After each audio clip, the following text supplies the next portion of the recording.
in any of these events, it's really limiting for firefighters to not be able to go into what we call the warm zone, or where there's dynamic things happening. And in an active shooter, the warm zone that's different from like a hazardous materials event like we would train for is somebody may be coming after you with a weapon.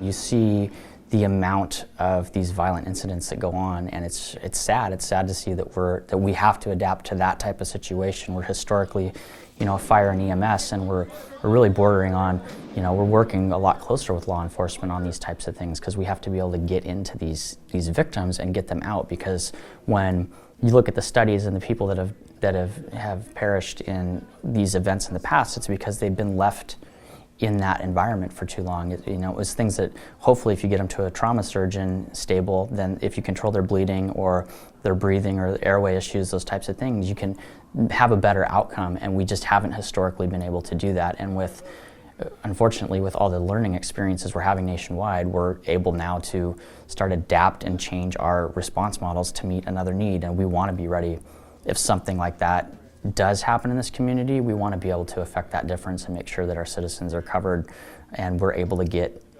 medical treatment to those people if we ever have something awful like that happen here.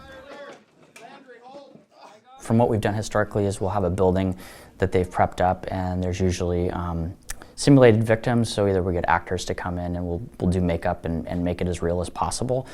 Sometimes the officers will use blank rounds to simulate gunfire and that kind of a thing to really create a stressful environment, because one of the things that you'll find is responding to one of these events is very different for firefighters. We're used to working in a very different environment, dynamic, but not like law enforcement where somebody's actually out either maybe shooting at you or attacking you, right? So we've got to get our folks used to that type of situation and used to working with law enforcement. So it'll look like having a bunch of victims in there, potentially an active shooter role player, and then going in next to law enforcement and practicing moving through the buildings, practicing our communications, practicing extricating victims, and our own medical skills on mannequins or people, or depending on what the skill is. So.